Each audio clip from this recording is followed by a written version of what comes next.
Back. I'm shaving it. From project reviews to incredible interviews, along with the general things in Web3, CraigO's Crypto Corner covers the space in a fun and engaging way. We dive in so our listeners can conceptualize, plan, strategize, and implement their very next move.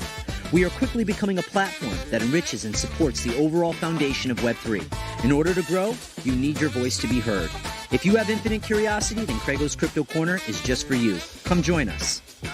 You're tuning into CraigO's Crypto Corner, the best in Web3, blockchain, NFT, and cryptocurrency technologies. Great reviews, incredible interviews with the leading people in the Web3 ethos, and just the general things Web3. I want to welcome my co-host who's in studio today.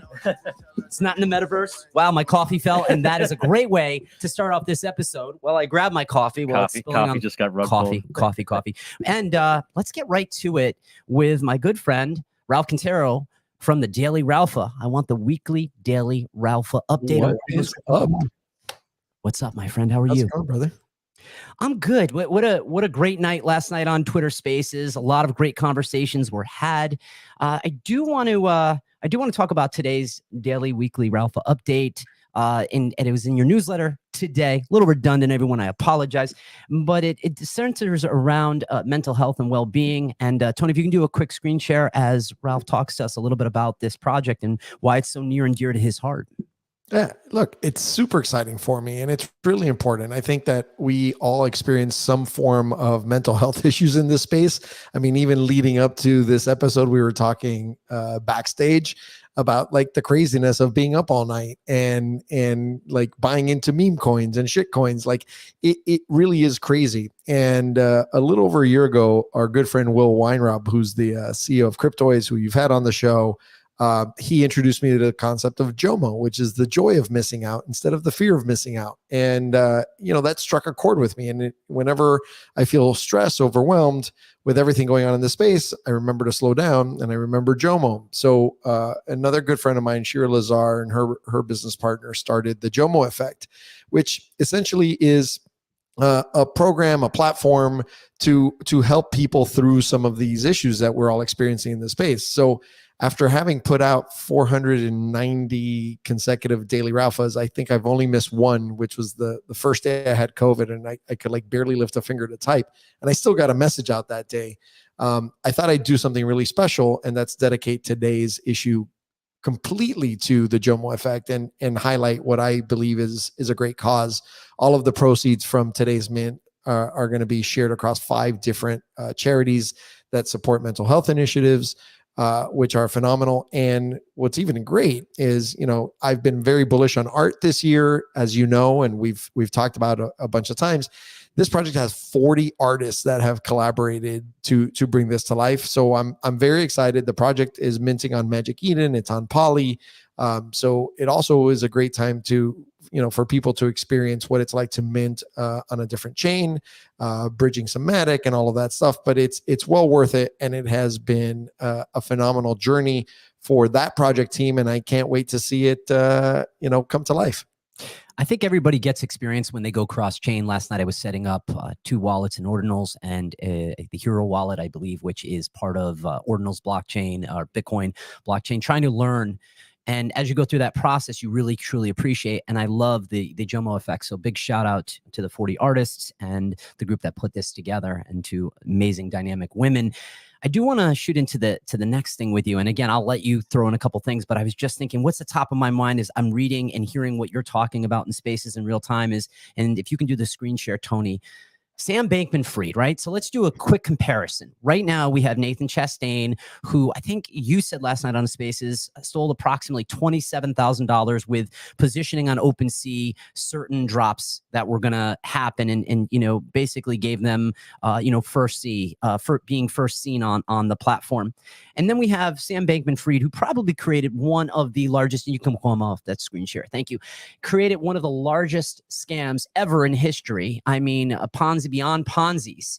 And this guy is pleading not guilty. The fact that that's making the news, the fact that Nathan Chastain, even though he didn't do the right thing, what are your thoughts on this? And if Sam doesn't, if Sam's not found guilty, what does that mean for the space, for our credibility? Look, man, I'm I'm not personal friends with Nate. I've never met him in person. What he did was wrong, right? Like he was front running by knowing who he was going to feature on the front page of OpenSea. He was going out and buying these collections, and like a lot of us, like most of us in this space, it was still risky. There was no given that those collections would do well, but he did have the inside information that those were going to be listed. So there was an opportunity for him to profit from that. I believe he profited somewhere in the vicinity of close to $30,000, more or less, from those actions. And he was found guilty, and I believe he just got sentenced, or one of the other guys just got sentenced to 2 years. Nate's still awaiting his sentencing. But then on the other hand, to your point, we have SBF, Sam Bankman-Fried, who perpetrated one of the largest scams in financial history, and he's sitting at home, so has access to computers, and I firmly believe that the likelihood that he's going to be found guilty or serve any time is slim and none.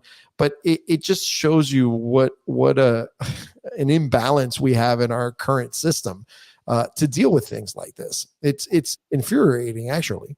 Yeah, corruption at the highest level. So all of these tweets, by the way, everyone who's listening in on Twitter Spaces, all of these tweets are pinned, so you guys can go check it out.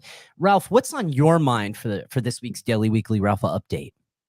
So, I mean, I'm still paying attention to what's going on in obviously with meme coins, still paying attention to Pepe and Turbo. And then I'm having a bit of FOMO, even though I'm celebrating Jomo today. I'm having FOMO on Miss Pepe. I'm in a group chat that last night had like 850 messages go on while I was sleeping.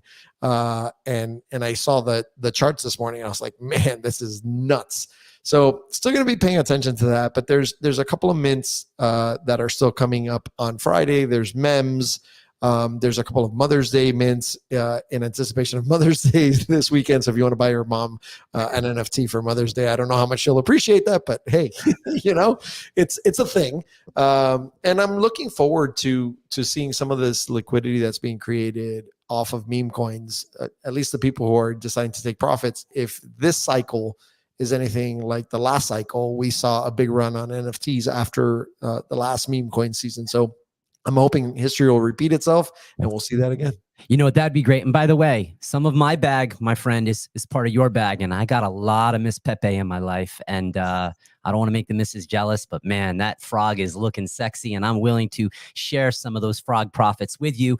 Quick screen share for me, Tony, if you don't mind. As I've always said on the podcast, the Daily Weekly Ralph update, the newsletter is always free. For some reason, I go for the update because that's part of what you do on my podcast. But I want to say to you guys, it's free. I implore you, go sign up. If you're not following Ralph, go follow him. He is worth it in spades. Ralph, I appreciate you coming on. Stay in the channel because today we're going to be talking with Matthew Snider about Warren Buffett in a Web3 world. And this book is truly worth it. We've got a lot of great quotes in here, and we'll have you come in at different points. If you have a question, just throw up the hand, and we always love your input. Yeah, I will try and stay for as long as I can, and looking forward to the show. Me too. Let's get right to it. All right. The creative process that goes into writing a book in which people can conceptualize its content and utilize its writings is powerful. Today's guest, Mr. Matthew Snider, has accomplished just that with the book in which he co-authored with Steven Teplitz, aptly titled Warren Buffett in a Web3 World. This book takes 60 years of sage advice and applies it to our Web3 ecosystem. It was inspired by nearly 1,000 pages of Berkshire Hathaway shareholder letters written by Buffett himself. Both Steven and Matthew reverse engineered his written content to position it for Web3 advice for us readers. Matthew has been a crypto OG since 2017 and approaches this space from the perspective of a registered investment advisor representative with a post-MBA career in management consulting focused on financial risk management, marketing data analytics. I love this. He received his MBA from Loyola Marymount University and a BA from Boston University. He founded his own consulting agency to assist organizations and brands in divesting a campaign and strategy for NFTs in this space. Let's plot, plan, strategize, and implement our next move in Web3. Welcome, Matthew. How you doing? So great to be here, Craig. Thanks so much. And awesome intro. It's awesome and kind of surreal to hear other people read it. That's cool. It's I love this book. I'm not the kind of person that will get through one book in a day. I was never a reader growing up, but I know how important it is, especially in this space where there's opportunities where you can capture, you can connect with great people like yourself, like Ralph, like Meta. It's just great to have wonderful people around me. And we're going to dive into this book today because it's a lot of great advice. And I think we pinned a tweet of just how much Warren Buffett, guys, if you didn't know, he loves this space. Absolutely loves it. He loves Pepe. He loves Turbo. He loves every shit coin you could have. He's actually subscribed to the Daily Ralpha too, while we're at it for good measure. I want to start on sort of a technical end, right? When exiting one position, take time before entering another. That was one of the pieces of advice in this book. And as we talked before to Ralph, we think about JOMO and FOMO. And I'm curious how those two intersect with one another. Why is that advice so important when someone's collecting or taking profits or taking money off the table? It's a great question. And just for the record, I know that he's a fan of this space. So just in case, we got Warren Buffett loves crypto.com and Warren Buffett hates crypto.com, just in case we need to use those in the future. But from a perspective of taking the time to really evaluate a position after you have sort of exited a position is really, really important. Mostly because from the first perspective, you want to address any issues or mistakes that you made with that first position, whether you took a profit or a loss. And then you want to kind of sit back and evaluate the market. A lot of times when we exit a position, many times it's because of an emotional trigger or some reason that we're a little concerned or we're ready to take profits, whatever the case is. I always encourage people to plan a trade and then trade that plan so that the more times you get used to doing that, you remove a lot of that emotion. And so when we go re-enter positions, a lot of times it's from I got wrecked on this meme coin and I need to go make my money back in some other way. And so we're really, really eager to go put that money back to work because we're really part of an ecosystem where this happens really fast. And so we think that there's ways to recoup that money in a pretty quick way. But I always encourage people, take the money aside, evaluate the market, wait for opportunities to come into play. And the last whole shareholder meeting that they had last week for Berkshire Hathaway, Buffett had this great analogy that he talks about also many times in his own book and in the shareholder letters, which is pretend you're an investor with only 20 punch card slots. And that every investment you make is another punch card off that slot. If everybody only had 20 positions that they could take, we would dramatically alter the investment strategies that we go for. So think about that when you are making those decisions, that it's important to think, how can I limit the activity that's going on? Mostly because you stop compounding and you incorporate a lot of tax inefficiencies if you're making a lot of moves. So that's one of the reasons it's really important to take a moment and step back once you're done and you exit a position. And I think that speaks to, in part, emotional maturity, because money makes everyone emotional, whether we realize it or not. It tests our greed at every corner. I think for fun, you get into these different positions and you try not to attach yourself. And, we were watching or talking about wallet tracking. It was a very interesting week because there were certain people that were purchasing, and I think it's probably in part the bots. They were purchasing at the very low and they were selling at the very pico top. And I thought that was a very interesting thing. And one of the wallets got taken out. I think it was probably Pepe. One of the wallets got taken out, and then the other wallets above that were probably founder wallets. And we again, speculation, we don't know. But when you get in this, you said something that I thought resonated with me. Make a plan at the beginning and follow that to the end. Is there sort of an advice to keep on that track? Should we write that down? Like, how do we stick to that? Because we're not good, and especially me, at sticking to my guns. If I had been good at that, I don't know, I'd own a bunch of real estate and buildings if I had more emotional maturity, and that's what I want. Yeah. The number one thing is for people to keep track of their trades and really think about what their goals are and what their long-term achievements are in this space. If your goal for the year is to make 20% and you make that on day one, make your plan, trade your plan, do that, you're good. Like that's all you need to do, right? You can go above and beyond if you want to, but the key is to really focus on what your long-term goals are and how you're planning to achieve them. And I think that those are really important pieces. And it really helps take the emotion out of it if you've set those standards in some respect. This is the reason why 401ks, for example, automate a lot of those dollar cost averaging mechanisms so that we don't really think about it. And if you try to take that money out before you're 59 and a half, we're going to tax you throughout the note. Like, we're going to kill you on taxes. So they do a really good job of saying, well, for money that you're going to put away for 50 years, 40 years, it's a lot easier to take the emotion out of it if you know you can't have it. One other benefit I would say is having people who are partners who are going to keep you accountable, right? Like, I have business partners and we have our own investments. I can't go willy-nilly make a whole bunch of changes. I have to go get committee oversight and approval. So you really have to think through about the right ways to do it. But those are some good mechanisms. That's probably what I need. I need an oversight committee when I'm going to make a purchase. Ralph, I'm going to be calling you on that. I want to point out on this book here, there's a great quote. Investing is a marathon, not a sprint. The market will always stay more liquid than you. That to me in these pages was probably one of the most profound quotes or sayings. And I'm recommending, and we have the pinned tweet, guys, this book's not expensive. It's well worth it. If you're buying shit coins or meme coins, I want to be nice about it, or you're playing with digital assets, go read. Grab a book, great cup of coffee, get away from your device, and talk about JOMO, mental health. When I'm reading and I don't have my device around me, I have to say I feel a lot better. Studying your mistakes on page 31. Did you act rationally in the face of market uncertainty? Unpack that a little bit for me. Yeah, I think that, a lot of times people have this notion that they aren't doing the right thing, or they're not exactly sure what move to make. And that can be really, difficult for folks. And so being able to kind of come in and say, the market's going to stay liquid. The market's always going to be around, right? There's always going to be another meme coin, or there's always going to be another project to go after. You just need to kind of make sense of the fact that there's always going to be a time and a place for these things. And, I think that's really a great way to start and be part of it in that sense. And Tony, quick screen share if you don't mind. Everyone who's not following or engaging with Mathew, there we go. I would highly recommend it.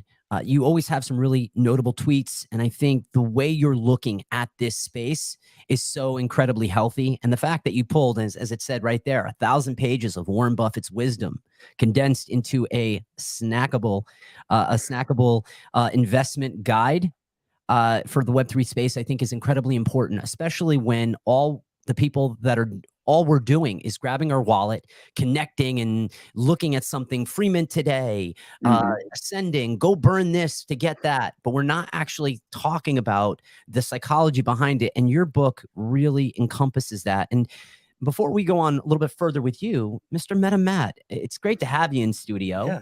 My amazing co-host. And all right, what's new in your world? What's going on? Catch me up with you a little bit. Same old. Just doing kind of what Matt is talking about, just educating people on the risk tolerance, and especially in a day and age like this with all the meme coins and all the people going out there saying you can get rich quick. People like Matt, like myself, like Penny Boys University. We need people who are out there who are telling you yes, you can, but most people are going to end up getting burnt. It's good to slow down, and if you want to do this consistently, be a trader, not a gambler. You need to differentiate meme coins and trading and investing. Yeah. I've gotten used to tax loss harvesting. I talk about it a lot, and I'm good for the next, 5, maybe even 10 years. We'll see how these coins treat me. And I'm gonna come back to you, right? Let's talk about TradFi and DeFi, and we talk about markets that are traditional, and then we talk about our decentralized marketplace, and how can we have an edge, and if we can unpack both a short and long-term play in both DeFi and traditional finance, that would be great.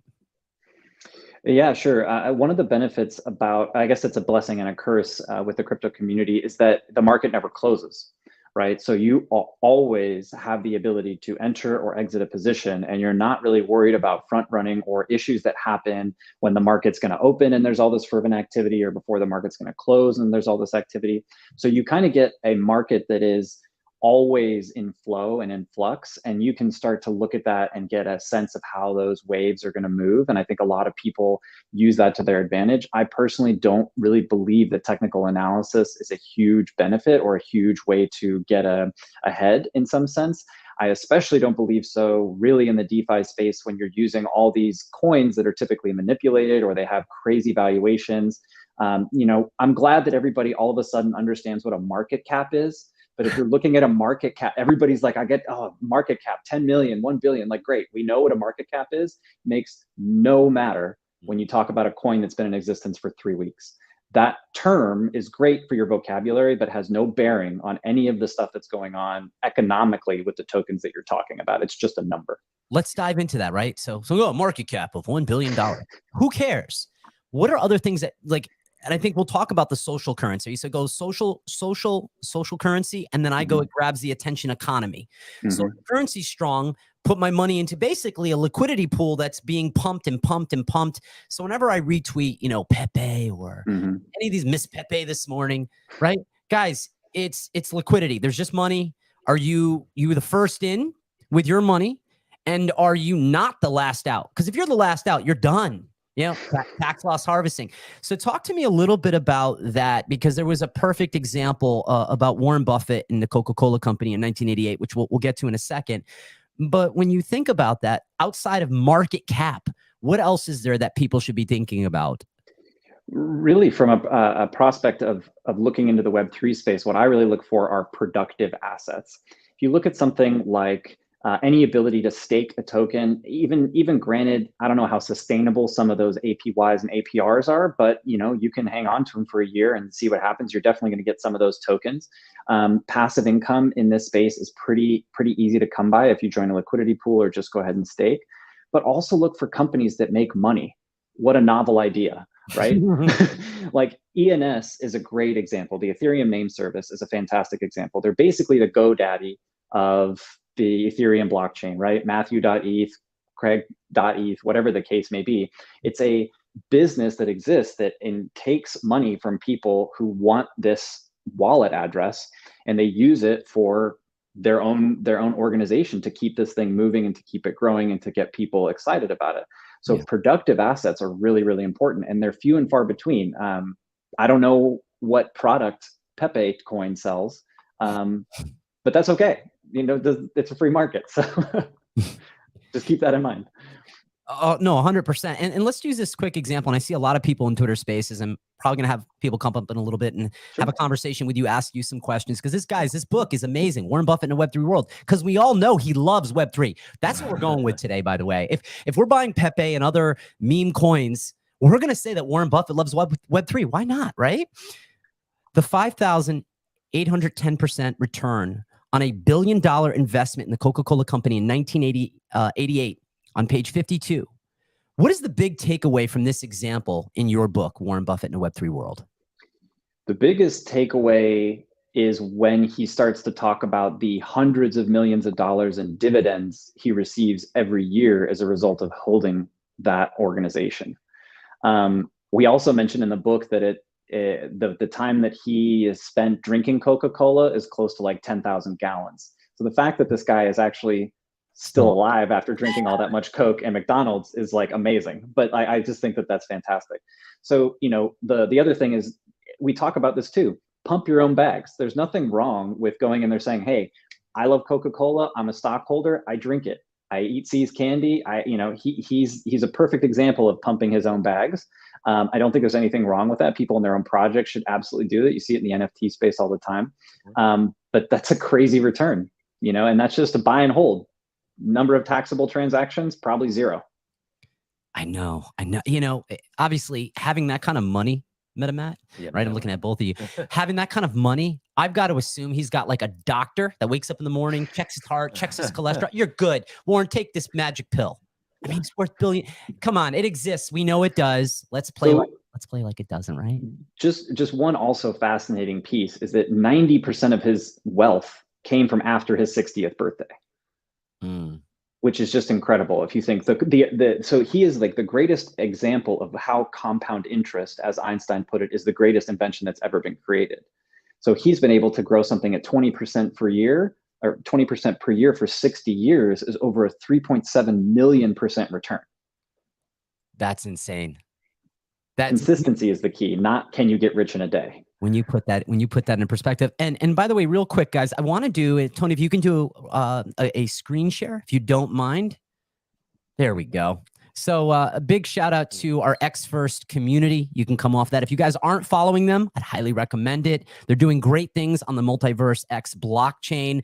And so the art for the Builder Digi collection that gives access to the D app is done. And the entire creative department is organizing lore as they prepare for pushing all aspects of Web3 to its limits. Their goal is to support the Multiverse X ecosystem, both on and off chain. So big shout out to Don Paulo, Matt, another Matt, by the way, Matt Swayze, and also Easton Gladney, who will be coming on at some point in the coming weeks as a guest co-host. This is the primary chair of MetaMatt, but when Matt decides to say, Craig, so graciously, I'd like a Wednesday off. It's someone else's turn. I allow somebody else to come into the co-seat. Usually it's in the metaverse, but it's so nice to have you next to me today, man. I can't tell you how much I appreciate that. I'm all warm and fuzzy inside. I'm going to have to launch a token called the I Love Matt token in 27 seconds. Too. I'd buy that one. Seconds. I'd buy that one. You know what? You're my first. You're my exit liquidity. That's right. Okay? That's right. Do you believe that Miami is primed to be the capital the capital of crypto? Miami coin.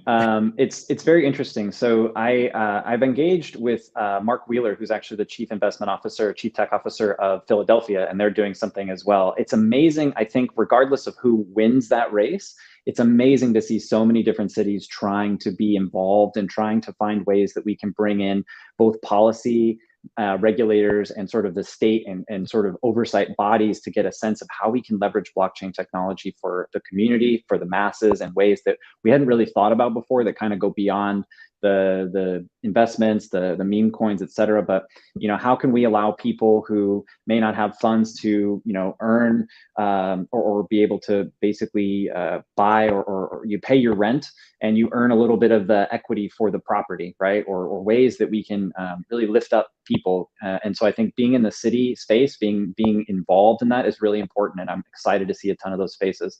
I think they've got a ton of headway. And they've really done a lot to put their stamp on the map for it. So I'm excited for them. And they're close to me in North Carolina. So it's better than going to Los Angeles, for example. That's cool. We actually had the crew on from Miami NFT Week. Nice. We had Eric, we had on Gianni, Ralph. By the way, his doodles was all over the place at Miami NFT Week. And I look forward to eventually being able to travel. I'm in love with this space. One of my friends asked me, Craig, as you've learned a lot and you read books like this, Warren Buffett and Web3 World, because we know he loves Web3, how come you're not being a little more careful on some of your gambles? And I said, I love the social currency of it. I love the communication. I love the connections. I love the people. And yeah, I'd love to make money, but I probably love that subconsciously more than making money. I know that's so counterintuitive. I want to talk about Page. Well, you're saying that currently when everything's up right now, as far as the meme coins go. Yeah. Let's see what happens in a couple months when everyone starts losing a lot of money and see if these. I remember when I was trading NFTs, coming from the stock trading world at first, I was like, I love the communities. I'm meeting so many great people. But now, when I'm thinking about it, it's like I lost a lot of money. I kind of wish that didn't. I probably could have met people in a different way without putting $3,000 into a project. I could have gone into a lot of meme coins rather than read this book in one day and then highlight all the sections that I love. So I must be in love with this space. And when the market's down, you and I talked about that. I always say you got bear market. I'm going to go the optimist, and I'm going to say it's a builder's market. It's an opportunity market. Yeah, I was looking for that word. Page 71. Page 70 truly rings true, and I love this one, right? What are your thoughts on doubling down on a few different projects, either crypto or NFTs, rather than the latest drop on OpenSea that really connected with me? Because I think that was why I got myself into so much trouble to begin with, and here I am back again buying shit coins. I think the most interesting thing to me, especially with new drops on OpenSea, Walt's World was one that just kind of popped up and that's in my head at the moment. We really have no way of knowing what the business model is for these NFTs, if people are going to enjoy them, if they're going to have a staying power. And I think that's one of Buffett's biggest pieces, is buying into businesses that have a long history, or a relatively long history, of being present, revenues, profits, margins, all those kinds of good things. So when you look at something, just throwing it out there, like Yuga Labs with the other side, for an example, right. They've been around 2 years. They've continue to keep their ecosystem in place. They are building new things. Those NFTs are now going to be useful for something, or they're going to have utility. And so I always get concerned with the new ones because I just don't know what the staying power is going to be like. All right. So what are your thoughts on Warren Buffett's selling of McDonald's stock? What's the pro? And we are aware of course, the cons, right? And then taking profits along the way. I'm assuming he didn't lose out. He didn't lose out on when he pulled out. He lost out in the future. Tell me a little bit more about that, since you've dived into all of these pages. One of the so just to kind of give a little quick roundabout. So every year he publishes a shareholder letter. He's been doing this since like 1967, I think, and they're all in a compendium that's like a big book. And I just am fascinated by all this stuff. So I went through and I read it, took a whole bunch of notes, and then said, hey, there's so many pieces in here that are really important. And one of the aspects that he talks about is McDonald's and how he made a whole bunch of money on McDonald's, but he has this quote of saying like, the investors would have been better off if I had regularly gone to the movies instead of looking at the chart, because I wouldn't have sold it. I would have just like pretended it wasn't there. And his whole note is saying, I think he, in one of his shareholder letters, he says, one of the worst pieces of advice is that you can never go broke taking profits. And you hear that all over the place, right? You can never go broke. You got to take profits. You got to take profits. You got to take profits. If you buy the right businesses, you never have to take profits. You never have to make that move. And that's one of the things that I really think he takes away, is the lamenting of, oh, if I just listened to my own advice, we would have been in a much better place. Mathew, by the way, you're going to really appreciate this. And I'm so used to the podcast at this point. We have someone playing some love music outside and they are blasting it. I don't know if are you hearing the love? They have like a thing over their head, like blasting. It's like a bad Michael Bolton song. By the way, I like Michael Bolton, but Time, Love, and Tenderness. Sure. My favorite song. It feels like we're in a moment from the 80s. It's totally cool, guys. So we're encompassing love and money together. But Warren Buffett's out there. So oh, you think that's why he sold McDonald's? he's like, I got to go to the movies. You make a lot of really great points. As we talked about Warren Buffett being such a fan, and we actually did post this in our Twitter Spaces. You had there was a great article that I shared with you the other day, and it's like perfect timing for you coming onto the podcast. And I'm assuming you read that article. What did you pull from it? Because for me, it's sort of like, you're a brilliant man. You have made a lot of meaning. I'm talking about Warren. You're a smart guy, but he's brilliant. Like, he's done some great things. You spoke about, compound interest at 60 years old, obtained most of his wealth because he made moves earlier on. When you read that article, why is he so against it? And please don't tell me, oh, it's because he can't touch it or taste it like a McDonald's shake. Like, I want to know, why is he so against this?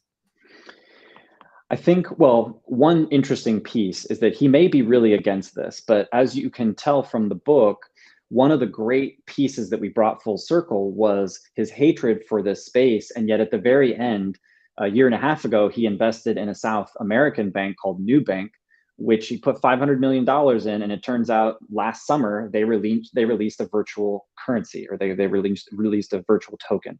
So whether or not he really likes the space, he has exposure to the space. And that's also really cool. There's no running from this. I think that they're people that come from an older generation of, oh my gosh, my business has to make profits and my business has to have good management and all these things that are very true. But we're finding new ways to engage with the economy in a digital way. And we've got new community aspects of this that were never even considered before. And I think that's a big piece of it. They don't get the idea about community. They don't really understand that that's a play or a vector that's going to be part of this. And so there's just a whole bunch of stuff that goes counter to their ethos. And it's not like they've been different. They've been consistent. And so that's one of the things you can count on, is them saying that this is terrible, that this is rat poison squared. It's also probably like the fudders who are, maybe he's got a bag of Bitcoin and we have no idea, right? Who knows? My guess is he does, and indirectly, he has a certain level of exposure to the Web3 space, because we know that Web3 is the new iteration of the internet. And I would say it sounds to me like hypocrisy. That's the word. And okay, whatever. Who's it? Michael Kramer? Is it Michael Kramer? The one who's Jim Cramer. Jim Cramer there. I was going to just throw him on a Jim. We got a bunch of Matts why not run with a Michael? But it is Jim Cramer. You know, people, when he speaks, people go, "Oh, thank you, Jim. I'm going to go opposite." You know, you follow the Pelosi files. Just follow them. They're making moves. They'll let you know exactly what you.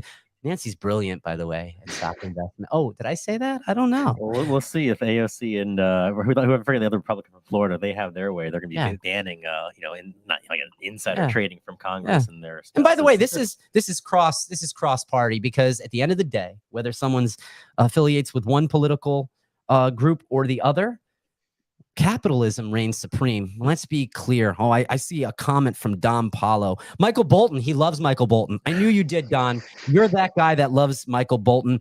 All right, so I want to talk to you about page 101, all right, of the book. And I keep putting this up, guys.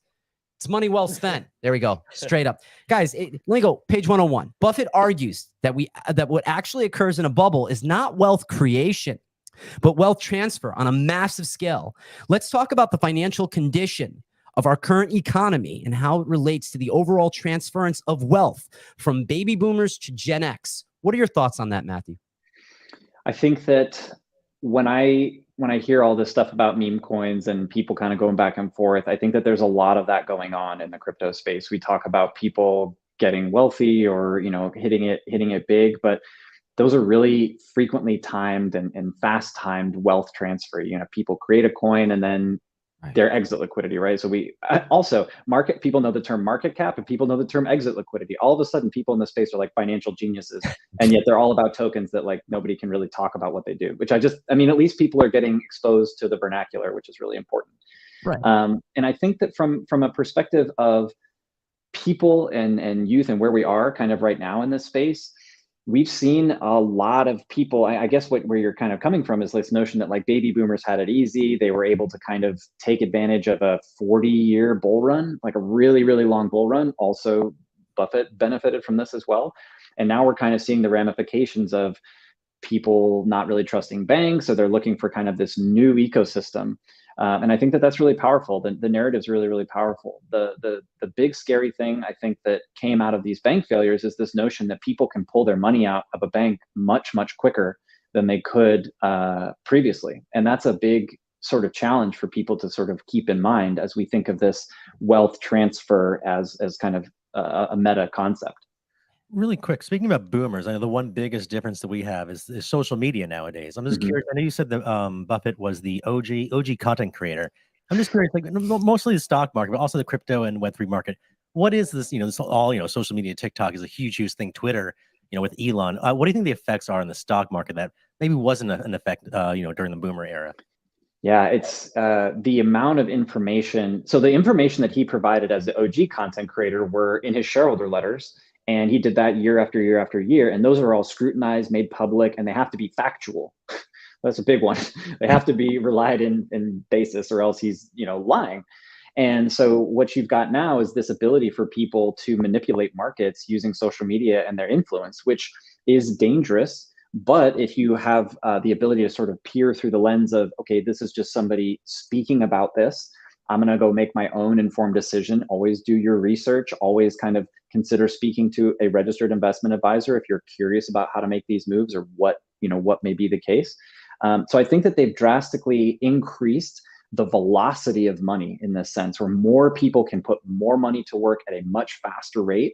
And that's what causes a lot of this volatility and a lot of this rise and fall of the crypto space, because people have access to it and they can do it so much easier than opening an E-Trade account, filling out information, having to wait for the market to open. You could set up a wallet and trade today if you wanted to. How many financial advisors do you think have your breadth of knowledge and insight and are actually listening in on Twitter Spaces, have their profile page? Because I understand very early on, I have a financial advisor, and I know a bunch of other financial advisors who don't know much about this space, but their institution, their financial institution, will allow you to, roll your money, or they'll play it in an ETF, and it's very safe, and they'll have Bitcoin and Ethereum. How many people have your level of knowledge in you? You are a financial advisor. You're a bona fide financial advisor. You have an MBA. You have this high level of education and intelligence. How many financial advisors are out there like yourself in Web3? That was really the impetus for getting the Series 65. So last summer, I wanted to sort of differentiate ourselves as we were thinking about ways that we could take Block3 Strategy Group and add some credibility to it, because we live in this space and there's just not a ton of credibility. You have people that can go on social media and pump and do all these kinds of things. So I thought, let's go the opposite direction. What is the most anti-Web3 thing I could do? And that would be to become a registered investment advisor. So that would mean that I'm a fiduciary. I have to take into account all of your goals. I have to do all these considerations about how you're going to spend your funds, how we want to do it in a pragmatic and sustainable way. And so this was a way to differentiate ourselves, because my hope is that there's not a lot of people. I wanted to say that I was the first one to have an investment advisory credential and be having an expertise in the Web3 space, because I don't see that very often, right? No, not financial advice, do your own research. All I wanted to say was, this is financial advice. Like, this is the thing, and you can listen to me, and I'm a fiduciary, and I do these things for you because I have your interest in mind. Right. I know. I love that. Let's talk about, we come back to these coins, because they really have captured the attention. When I think of Pepe and Turbo being, I think it was the second AI generated coin based on my conversation with Matt. I was like, called Meta Matt. I'm like, Matt, it's the first, this is so special. He's like, Craig, chill. It's not the first one. It's the second. I'm like, don't let anybody else know that I don't know that. And now you know that. And the story behind it was powerful, and the guy was crying, and he was so emotional. And I was actually talking to a big guest that's going to be coming on, I believe, probably in late June. She's amazing, just an incredible woman in this space, and I admire and look up to her. And she does some of the same things that I do, but she's doing it on such a massive scale. And I'm like just taking notes like a student. And I remember saying to her, because she had talked about this particular token, and I remember saying, when I listened to the guy cry, I said, it's not for nothing. If within a week I launched a token and it went to $1 billion, you'd have to pull me off the ceiling while I'm crying, while I'm running down the street, so happy that this happened in my life. And people got emotional. And this guy is going on to every Twitter Spaces. People want to know what he's doing. Artists are inspired to launch their digital asset collections, i.e. NFTs. And then we think about Pepe. I mean, Pepe was early on in the whole diagram of NFTs. I mean, I believe that was as early as 2017. You would see the meme frog. So it's sort of, those are the two juicy plays. And then this morning, I fell in love with Miss Pepe. I don't know why. It makes no sense from a technical standpoint. And I want to be clear to our audience, guys, if you're going to go out and play with these meme coins, you possibly could lose your shirt. So the question is, as you just said, is I set a number in my mind for each token. And I said, if it X's by this, I'm out. Don't care. I'm out. The big challenge, and we talked about this at the beginning of the podcast with you coming on here today, I said, if I can follow that behavior, that's great. If I don't write it down, I won't do it. And if I write it down, guess what, Matt? I might not do it anyways. Welcome to knowing who you truly are. When money's involved, you find out who you are when it comes to your own money, not someone else's. Because you play with someone else's money, you might have a problem. What are your thoughts on these meme coin plays? Because as a financial advisor, you're not talking about pragmatic and sustainable ways. Meme coins aren't in your conversation. But if someone says, hey, what's better? Is it a lotto ticket or is it a meme coin? What do you say? I think that one of my favorite Buffett quotes, it's not in the book, is that nothing dulls the senses more than gobs of free money, basically, right? So all people are doing is looking for ways to make money without having to work for it. What a beautiful world we would live on. And I'm just going to go plant some money trees in my backyard, and it's just, they'll just grow. It'll be fantastic. I think once you talk about even knowing yourself, if I write it down, I may not do it. Right. That's why a lot of these platforms will have what they call stop or limit ways to automatically exit a position that you set. And so doing that is a great way to do it as well. When people come to me and they say, oh, I'm really interested in these tokens, these meme coins or whatever, I might take the approach and say, hey, look, there's a great strategy called the barbell strategy, where you take 90%, 95% of your total portfolio and you put it in something we would consider very risk averse. Call it US Treasuries, or if you're going to be fully in the crypto space, call it like Bitcoin and Ethereum, right? The big players. 80, 90% of your portfolio is there. There's no problem with taking 5% and saying, hey, I'm going to bet this, invest this on something that's totally just a shot in the dark. Nassim Taleb talks about this all the time in some of his books, The Black Swan and Anti-Fragile as well. So that these approaches are really important, and they're also good for your social life. You can do this as well. He works out really, really, really aggressively, like 1 or 2 days, and then takes it easy the rest of the time. It's a really interesting approach to life and investing, the barbell strategy. I love that. I love that. So 90% in whether it's U.S. Treasury, maybe it's the 500 top businesses, S&P index fund, sure, index fund, and then 5%. You bet it on the ponies, I wrote. And then what about the other 5%? There's 5%. Can I throw it in meme coins? No, you should keep it in cash. Cash, Oh, cash I like that. So you never know when you're going to need it. Yeah, you thought you were going to get over on that other 5%. He was hiding No. that 5% from me. And by the way, I'll be really angry if I put a limit stop order, like stop by. Yeah. Because again, this is part of like knowing who you are. You want to know about yourself from a psychological standpoint and how you are. You watch your behavior and watch the emotions, and you will figure it out really quick. But what Matt said is really, for those listening, is super important about keeping cash on the side, because a lot of people, they put 100% of the money that they have guaranteed, for trading. They put it all in the market, and then something like a Pepe coin comes up, and they don't, either now you just sell your investments that you currently have, or you got to dip into your savings, and that's when you're trading the money you can't afford to lose. Is when you're using your savings and not your investment money. So really important. And exactly to your point, this is when you have exited a position, and instead of taking the time to assess the market, you've had the capital that you were looking to go put right into the spot of the Pepe because you think you're going to be in this crazy new position. And so now you've seen this in real time. You've exactly explained like why it's important to kind of step back. And if you have cash on hand, then you can go deploy that without having to exit those other positions. Now, by the way, we're going to go into Twitter Spaces in a second. I want to bring up a couple people to have into our conversation, and we're going to talk about BRC20 tokens and the launch pad that's happening. I set up 2 wallets last night because I want to learn. Again, I'll probably fall victim to buying some ordinals. I know I will. We know I will. You're realizing this about me now, aren't you? I'm a true degen, Matthew. You're just prepping yourself for On-Chain Monkey's release into the ecosystem. Yeah, you know what? I have to sit that one out for me.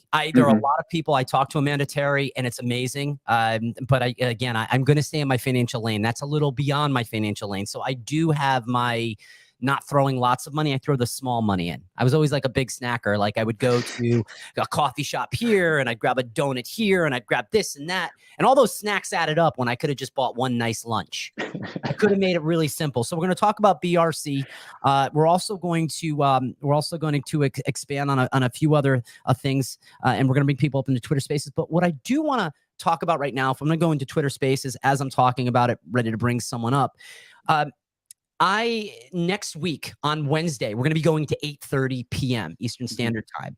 And I'm really excited about that. And the reason I bring that up to everybody is that I want to have some really great guests like yourself who are going to be coming on in the evening time, because we realize that during the week, it's challenging. We've got 17 people in this space. We've had a lot of people on in the past as well. We've had it in the hundreds, and I'm grateful for that. But I want to continue to grow and expand this platform. And that being said, I implore out to everybody, if you're enjoying the content you're hearing today, take this episode and DM somebody who's high up in the space who you respect, and let us have them on. And now let's get to it. I want to bring up, if I can, we want to take JD from listener, and I want to make him a speaker if we can. I want to bring him in this conversation. And by the way, Matthew, JD is a good friend of mine. He was on the podcast, Seekers of the Eternal. He's a great person. I'd love you to follow him and for him to follow you, but I want to bring him up first. Can we get him up? You invited him. Good. Jay, you better pick up the phone. All right. And if he picks it up in a second, we'll bring him up. Hey, Matt, what do you think about, while we wait for him, what do you think about Jim Cramer? I know that Cramer, and the reports are true, Ben Armstrong, BitBoy Crypto, another big person in the crypto space. I guess they have a show coming out soon together. I know BitBoy also has his own token, Ben token. I guess him and a few other Bens. I know Ben.eth is one who's creating this Ben token. Is it calling it an intention coin? Obviously a meme coin. He's been very, very, very, very transparent about like, this is a meme coin. Like, not telling you throw like all your money into it. But I'm just curious what you think about like these big influencers like a BitBoy Crypto, putting out a Ben token, having Shillin Villain and Books, 2 huge Web3 influencers in the space talking about it. Just curious, like what you think about these types of coins? Yeah, I was listening to the space yesterday when Ben was on there talking. It's quite concerning. I mean, like, I get it. I get the notion that people are being cute with it. It's not an attention token. It's this token. It's that. It's whatever. But like at the bottom of the line, this person created something out of nothing and ascribed value to it, holds a whole bunch of them, hopes other people, can only benefit if other people buy into it, because if nobody buys it, it's worthless. So people ascribe value to it because they're influencers and because they see all this mania going on with meme coins. And it unfortunately gives the space a bad look, right? Like we should be building applications and value added use cases for blockchain technology. We should not be making a Ben token so that a few people who are, I mean, BitBoy is pretty wealthy right now, and he's been in trouble for promoting tokens in very much the same way. And now there's one that has his own name. So I'm not a big fan of it. I won't be buying it. The big concern with me yesterday was when people were out there saying like, you know, Ben.eth is saying, you can trust me. It's not a problem. I'm not going to hurt anybody. I'm not going to rug anybody, but I'm not going to tell you who I am. Right. And right. Like, to me, I'm just like, how does that make sense to anybody? How are people like, yeah, this is great. Let's go do this. It's because they want to make a bunch of money out of nothing. You said something that was really pivotal, and we'll get someone up in a second. I think our guy's out of JD. I think he probably had to go back to work. But you said something was important, right? Money clouds judgment, and I've always appreciated, you know, when I think about people that got me into the space early on, I think about Alex Becker, I think about Leo Trades, and they all found themselves in interesting situations at different times because someone came with a big briefcase. They put the briefcase down. They open it. You know, that was the lock, and they open the briefcase. And all of a sudden, your conscience for doing the right thing. That's why I'm so grateful. Great, awesome. I'm so grateful to have the ability to have patience, emotional maturity. So hopefully, when that briefcase opens for our podcast and opportunities bestow upon everybody who's building Ralph, Meta, maybe there's opportunities, you know, along with all of us. And as we travel, right, I'm going to be prepared for that. But when you put a briefcase in front of somebody, you then it's like politics. I'll just leave it there. It's like it's no different. And I believe that we've got JD in here. JD, what's up, my friend? Uh-oh, I don't hear him. Okay, I'm waiting. All right, we're gonna come back to JD in a second. JD, just let us know when you're in there. DM me or he's there. He's unmuting himself.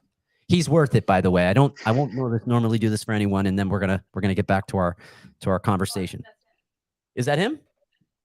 Okay. Well, you know what? We'll come back to it. Don Paulo, I see your beautiful K1 monkey from On-Chain Monkeys. Big shout out to my OCM family. I want to come back to you a little bit on. He's in there. He's not coming through for me. I can hear him on the Twitter space. You can hear him on the Twitter space. But I can't hear him through the StreamYard. He's not, he can't be picked up through the StreamYard. Is this a new Elon? You know, I'm calling Elon Musk after this. This has never happened before. Jay, you know I love you. Guys, if you're not following JD, you got to. Obviously, we'll figure out this technical glitch after our episode because we want to get back to you. I mean, you're today's guest. A quote from Jamie Dimon. If you are stupid enough to buy Bitcoin, you'll pay the price. That was at $5,128. Calculated risk by gut instinct. Sort of what we're dealing with. It's all social currency. So from a technical aspect, maybe he wasn't lying to us. Maybe we didn't know enough. Maybe as much as Warren Buffett loves things around Web3 based technology, it's not a French fry he can put in his mouth or a movie he can sit down and watch and then after go out and exercise. Wait, he doesn't exercise. But when you think about that, if we were to see Jamie Dimon on the street and say, hey, Jamie, how's Bitcoin doing? I mean, I don't know. You said it at 5,000 that it was a sucker's bet. Right now we're around $30,000. How do you feel today, Jamie? What do you think Jamie's response would be if he didn't have an ego? I'm just asking. I don't know him. I'm just asking the question.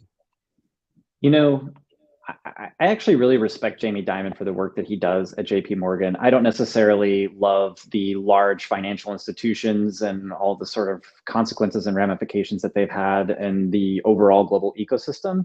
But I do believe that the guy's got to probably say something like, you know, you're right. But he might say something like, we'll see, you know, where you say like, well, it might be this now, but it might be nothing later.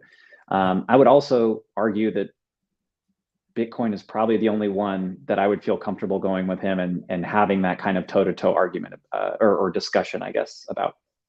I love it. I love it. And I want to ask you this. That's probably this one or two last questions. And then Matt's going to be hitting you with the rapid fire questions. Be ready to be uncomfortable. He's very fast and quick-witted.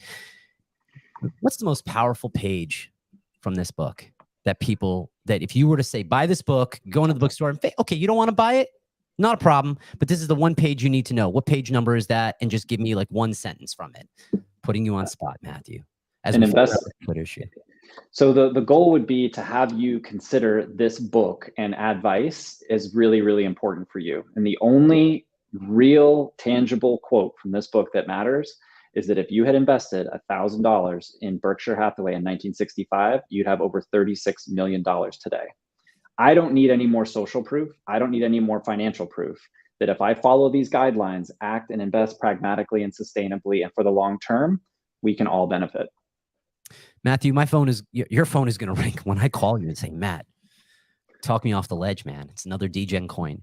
I think there's a play of gamble, which is the 5%. The other 5% is cash. And the other 90%, you put it in safe guarded assets. And that could be traditional. That could also be related to Bitcoin and Ethereum. I'm so excited that we got to have you on the podcast today to really dive into this book, to cover a multitude of different pages throughout. And I'm a fan of you. I'm a fan of this book. I'm a fan of what we're building here on this podcast. And now that we've said that, we'll go into Twitter Spaces after.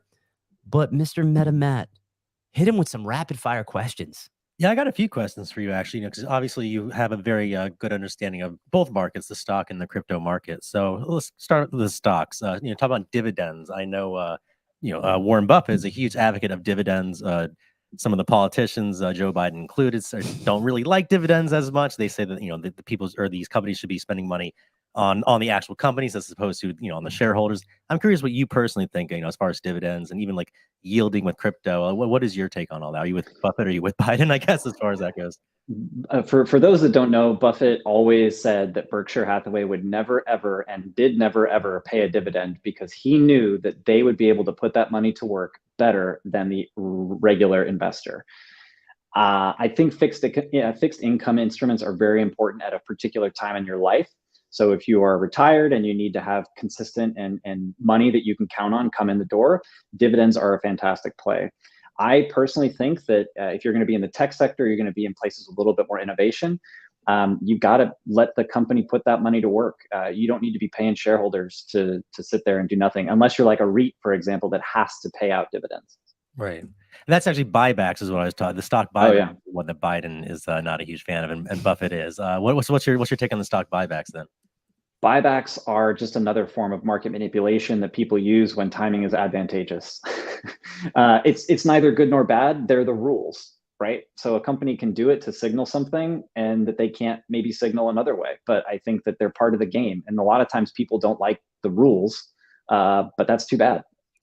They're available and companies use them. I know you mentioned, a lot of influencer, a lot of crypto people out there, honestly, it's a lot of NFT people out there who are now crypto people who are talking about market cap and, people who have big followings and, pretending they know what they're talking about. When it comes to like the bank collapse versus the FTX collapse, right now, during FTX, everyone was talking how crypto is, not sustainable, all this kind of stuff. And then now the banks are collapsing and all the crypto influencers are saying, basically, the banks are not sustainable. Everyone should be putting their money in the crypto. The whole economy is going to collapse, for the US dollar. I'm curious what you personally think, when it comes to the banks collapse, FTX collapse, and should people be throwing all their money out of banks and into Bitcoin? So let's get one thing straight. And as I'm sure many people know, the blockchain has never been hacked. Blockchains themselves are secure. FTX was the result of phantom money being moved around, right? So that is in fact fraud. No matter how much due diligence you do, no matter how much research, you cannot ever protect yourself against malfeasance of actors who are founders, right? You just can't do it. The bank issue is a completely different issue because people want their money, and it's a deposit issue. And it's so what happened in 2020 with COVID, they had all this influx of deposits, and they said, okay, we don't know what's going to go on, so we have to go put this money in long-term instruments so we can get a little bit of a return and get a little bit of a sense of what that is. But it's all based on interest rate, and that's where the real risk is. And then all of a sudden, they started raising the rates and they kept going and going and going. And they were like, we can't pull out of these because we're mark to market. So we have to take whatever loss. And they're like, it'll rebound, it'll be fine. So all to say, the regional banks are suffering and they're going to probably continue to suffer. The large banks are solvent. They're fine, at least for the moment. But that's kind of where I think, one is phantom money and total fraud. The other one is bad luck. Yeah, no, and like you said, it is a lot of the it's not going to be like the JP Morgans or the big ones. It's going to be these regional banks who have a lot of uninsured, like they're playing with money, basically, like you said. Right. I'm curious, speaking of banks, JP Morgan analysts recently, based off the banking collapse, were saying that they're saying that there might eventually, or they're predicting there might be eventually no more short selling. There might be a ban on short selling, at least maybe just for the banking sector. I'm curious if you actually think that's going to happen, and if so, is that a good or a bad thing? I personally am. I'm never short on a project. I think being able to bet against something is tremendously bad. I mean, I think that I just don't like that. We should be in a place where we're trying to build something up, not betting against it. Especially when people who are betting against it have mechanisms that they can use to alter the outcomes. So it's just another form of either insider trading or market manipulation.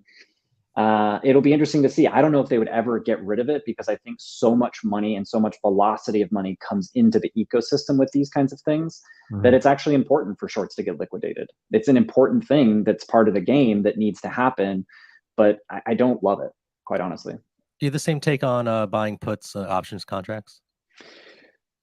Those are a little bit different because, like, from my personal perspective, so I use covered calls as a passive income play, right? So this is a way for me to say, I'll issue an option and I'll take in a fee for whatever that option is, but I'm long the stock. I'm just using instruments that are available to me to generate an income while I'm holding the stock. And I think that that's a really important way to do it. And if you do it the other way, I mean, you're maybe buying a put too, but you're just generating the income from that. Or if you're on Robinhood and you're just buying random puts, like, that's fine too. You're not betting against the stock so much. You're using a derivative, which is fine. But short selling is not something I love in particular. That actually just for my last question, that, like you said, like with covered calls or spread trading, all these different types of strategies when it comes to options trading, or just even the stock market, you got your stop losses, trailing stop losses. What are the biggest difference between stock trading and NFT trading? Because I know with NFT trading, there isn't a lot of those options. What do you think the biggest thing that NFT trading that the stock market maybe doesn't have that is a benefit for NFT traders? Perpetual royalties is interesting. The ability to have something coded that allows the asset to do X, Y, or Z thing. So there's a tremendous amount of functionality that comes with NFTs that I think is super, super fascinating. The challenge, of course, is that you have really low supply and really low liquidity. So there's never going to be, at least right now, there's never going to be an institutional investor saying, oh, I got to buy all the Starbucks NFTs, or I got to buy all the Nike artifact NFT. Like, it's just not the way that they're going to go about it. But I love the community aspect. I love that people are able to, in a permissionless way, generate income for themselves because they create valuable content or a valuable ecosystem for people to participate in. JD at Seekers of the Eternal, they do the exact same thing, all about mindness in the financial space and trying to figure out how to bring mindfulness into the ecosystem. And I think those are powerful things. Like, that's community building. I love that, man. You just worked that right in. That was so smooth. I'm like, wait, how did they know? That's right. It came from today's episode. By the way, when we're done, everybody, you're going to probably have to go into another room, Twitter Spaces. I'm on the phone with Elon right now as we speak. Tony's between combing his mustache and he's calling Elon. We're going to make sure that's taken care of. Thank you, Tony. You're the best. So we're gonna definitely stay on Twitter Spaces. I want to reverse it on you for a second, Matthew. Do you have a couple questions for me? I always love to do that at the end where it just kind of flip it. Why not? I think, one thing I would love to know, because it's kind of an investment perspective that we're looking at, is are there tokens that maybe aren't necessarily meme tokens, but like, call it the top 50 or top 100? Are there projects that you or even MetaMatt think are really interesting that I haven't touched on, or that you find have a compelling use case? I'm always really eager to hear what use cases interest people. I do. And they're making waves. CryptoFace.me. It was a project that was resurrected by the DAO. It's a smart contract that predates CryptoPunks. And what Alex and their team is doing over at Illuminati, and also the combination that they're doing with Big Ink, and how they're creating this storyline They keep me really engaged. They've got a lot of smart people behind the scenes. Also, big shout out to Stephen Miller, because he's taught me a lot of things along the way. Obviously, as you see in the back wall behind me, I'm a fan of the ENS Maxi community. I'm a fan of ENS domains. I think there's big purpose use cases you said during the podcast. The obvious of on-chain monkey. I mean, we mentioned that a bunch of times during this episode. I think for me, I'm also a big fan of top artists. Sam Weiss, I believe it is. He's an artist. I also, Dario De Siena, Eddie Gangland. I don't own any Eddie Gangland pieces yet, but I'm very excited when you think about the ultimate meta for me is, here's a project. We're excited about it. We know how to connect, communicate, articulate ourselves, because I'm a fan of people that can plot an idea. They can plan it out even further with the community. They can then strategize that plan of what it would look like, and then they implement it. And the idea around for anything that I get into is those 4 words really ring true. And that's why at the bottom of every intro, I put plot, plan, strategize, and implement. Is I would rather this book fall short and you go, it was a great book. I spent time, I worked on it, my passion's in there. And you, and I believe Steven would go, and I've not yet met Steven. I'd love to connect with him as well, and just talk to 2 great authors that put this book together. But when I think about it, you wouldn't look at it after this interview and go, man, that was a failure. We didn't sold this many books. You would go, all right, what else in these documents? And what else, since we know Warren Buffett loves Web3, what else is it that we didn't give the people that might have sold more books? And to me, that makes me bullish on you, because I guarantee that's a fact. So that's my short and long answer to you. And I really appreciate you saying that, because we're not done. So just this week, tomorrow and Thursday, next week, we're going to be launching 2 beta classes for a course we're calling Blockchain Made Easy. It's a live class that I'm going to be teaching usually once or twice a month. People are going to get access to one-on-one time with me. They'll get a copy of the book. But really, it's a way to bring people together who may not have the know-how of blockchain and onboard the next 100,000, a million people by saying, this is why you should care. We can explain it very, very simply. I don't use the term wallet. I don't use the term hash. I don't use any of that stuff. I make it very, very easy. I want you to be able to talk to your great Aunt Nettie about this at Thanksgiving this year and not have her look at you like you're crazy. And on that note, Tony, quick screen share if you don't mind. And I want to be part or participant of this class. Guys, go and look it up, block3strategy.io. Save this to your favorites. You just heard they're going to be putting some classes in session. Mathew, I expect a DM directly from you. I want to participate. I always want to learn. I'm humbled by this space. We started this podcast, so my ultimate alpha or my degen play is the learning part of it, so we can plot, plan, strategize, and implement our next move in Web3. And on those notes, Mathew, it has been an honor to have you on my podcast. And we're going to stay on Twitter Spaces for the next 10 minutes once we figure it out. And you call Elon? Perfect. And let's close it out, guys, and stay tuned on Twitter Spaces for the next 10 minutes. Thank you so much, Craig. And great to meet you, MetaMatt. Awesome engagement. And just look forward to watching you on your adventures moving forward. Same with you. Likewise. Thanks. Thank you so much for watching CraigO's Crypto Corner, the best in Web3, blockchain, NFT, and cryptocurrency technologies. CraigO signing off.